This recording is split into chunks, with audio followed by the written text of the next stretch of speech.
अब शो में आगे बढ़ते हैं और बात करते हैं बीती रात के मैच की। बीती रात के मैच में साहब पंजाब की टीम ने जिस तरह से लखनऊ को हराया, मतलब ऐसा लगा ही नहीं कि कहीं भी मुकाबला जो है वो 19-20 का है। बड़ा फर्क दिखाई दिया और फर्क इसीलिए दिखाई दिया क्योंकि पंजाब की टीम ने बहुत ही बेहतरीन किस्म की क्रिकेट खेली। लखनऊ को उसके घर में 8 विकेट से हराया और वो भी 8 विकेट से हराया, ठीक ठाक ओवर्स रहते हुए हराया। 3 ओवर का खेल पूरा का पूरा बाकी था।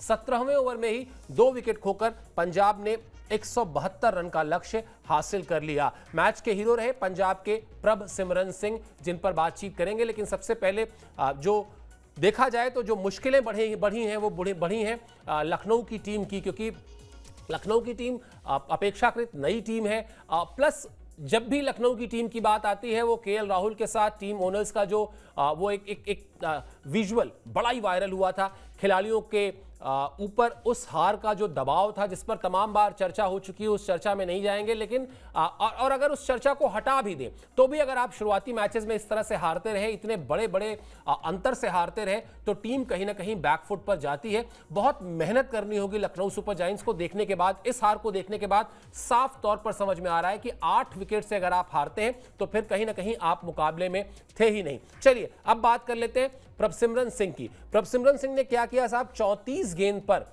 34 बॉल्स 69 यानी 69 रन उन्होंने बना दिए और गजब की बल्लेबाजी की। क्या कमाल लग रहा था। कहीं बीच में तो जब वो खेल रहे थे और जब उनकी हाफ सेंचुरी हुई तो लगातार इस बात पर चर्चा हो रही थी कि क्या आज वो एक शतक की तरफ बढ़ रहे हैं। शतक तो नहीं बना, शतक से ठीक ठाक पहले उनका विकेट गिर गया, लेकिन जिस अंदाज में वो खेले, 9 चौके 3 छक्के 202.94 की स्ट्राइक रेट से उन्होंने रन बनाए और उसके बाद बाकी जो है जिम्मेदारी पूरी की वो कप्तान श्रेयस अय्यर ने और उनका साथ दिया निहाल वडेरा ने, जिन्होंने शानदार बल्लेबाजी की। और श्रेयस अय्यर ने इस मैच में अपना अर्धशतक भी पूरा किया। ये अर्धशतक शायद इतना इंपॉर्टेंट नहीं है जितना उनके लिए टीम की जीत है, क्योंकि पिछले मैच में इसकी स्टोरी है, असल में स्टोरी यही है, आप जानते ही हैं, पिछले मैच में 97 रन पर वो लौट आए थे नॉट आउट और लगातार पूरे सोशल मीडिया में उनका जो ये निस्वार्थ बल्लेबाजी करना था, अपने शतक के लालच में ना पड़कर शशांक सिंह को ये कहना था कि नहीं आप रन्स करिए, स्कोरबोर्ड पर ज्यादा रन होने चाहिए, मेरे नाम के आगे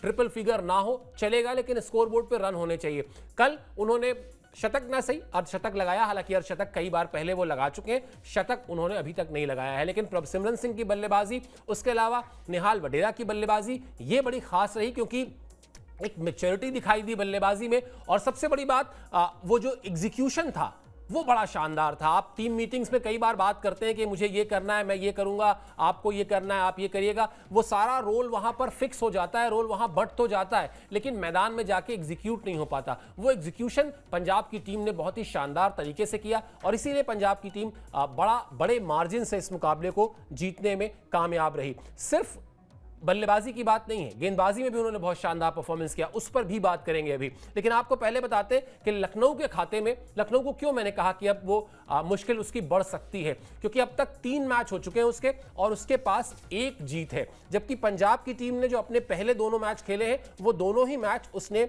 जीत लिए हैं। लखनऊ के खिलाफ जीत का पंजाब को फायदा भी मिला है। क्या फायदा मिला? वो ये फायदा मिला कि पॉइंट टेबल में पंजाब की टीम ने छलांग लगाई है। पंजाब की टीम अब पहले, इस मुकाबले से पहले 5वें नंबर पर थी, अब दूसरी पायदान पर पहुंच चुकी है। तो वो जो शुरुआती 7-8 मैचेस होते हैं, 14 मैचेस का पूरा जो लीग मैचेस का सिलसिला होता है, उसमें शुरुआती 7-8 मैचेस तक बड़ा अप डाउन होता रहता है। टीमें टॉप 4 से बाहर होती रहती हैं, आती रहती हैं, जाती रहती हैं, लेकिन प्रयास यही रहता है टीमों का कि वहां पर जाकर अपनी जगह को मजबूत करें। पंजाब की टीम निश्चित तौर पर इस बार उसी पर अपना फोकस करेगी कि कैसे उसको लगातार वो टॉप 4 की जो जगह है वहां पर अपने आप को बनाए रखना है और बचाए रखना है। बनाना और बचाना दोनों है टॉप 4 में, ये पंजाब के लिए एक बड़ा चैलेंज होगा। लेकिन अभी तक जिस तरह की परफॉर्मेंस रही है, ऐसा लग रहा है कि इस बार इस टीम ने काफी कुछ तैयारियां अलग अंदाज में की हैं। जीतने की जो भूख है वो हर एक खिलाड़ी में साफ तौर पर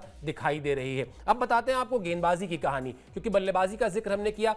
टीम अगर जीती तो उससे पहले गेंदबाजों ने भी अपना रोल बहुत ही शानदार तरीके से निभाया। पंजाब के गेंदबाजों ने किफायती गेंदबाजी की, लखनऊ के बल्लेबाजों को हाथ खोलने का उस तरह से मौका ही नहीं दिया। लकी फर्ग्यूसन ने 3 ओवर में 26 रन दिए, 1 विकेट, ग्लेन मैक्सवेल 3 ओवर में 22 रन देकर 1 विकेट और मार्को यानसन ने 4 ओवर में 28 रन देकर 1 विकेट। इसके अलावा मार्कस स्टोइनिस ने भी 2 ओवर किए और 2 ओवर में 15 रन ही दिए। तो अगर इन चारों गेंदबाजों के आप ओवर्स मिला देंगे तो लगभग आप पाएंगे कि ये 12 ओवर हो जाते हैं और 12 ओवर में जब आप इनके दिए रनों को जोड़ देंगे तो वो 100 रन भी नहीं है, एग्जैक्ट 95 रन है अगर मैंने फटाफट जोड़ा है वैसे तो, लेकिन 95 रन है। 95 रन अगर आप 12 ओवर में देते हैं तो कहीं ना कहीं ये आपके कप्तान के लिए इससे ज्यादा राहत की बात कुछ नहीं हो सकती है जिस तरह की परफॉर्मेंस रही। तो एक टीम बल्लेबाजी और गेंदबाजी, तीसरा डिपार्टमेंट फील्डिंग का होता जरूर है, लेकिन प्राइमरली अगर आप बैटिंग और बॉलिंग देखेंगे तो वहां पंजाब की टीम ने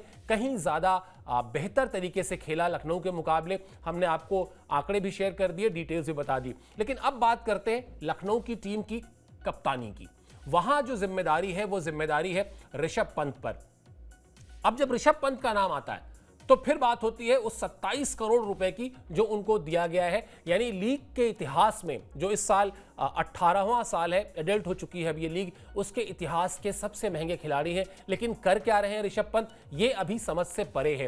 वो कप्तानी का बोझ है, वो उनके ऊपर बल्लेबाजी का बोझ है, लेकिन वो बोझ कोई भी हो, रिजल्ट जो है वो आपकी स्क्रीन पर है। एक बार फिर उनका बल्ला नहीं चला, सिर्फ 2 रन बनाकर आउट हो गए। सिर्फ 5 गेंदों का उन्होंने सामना किया और 5 गेंद में 2 रन बनाए उन्होंने।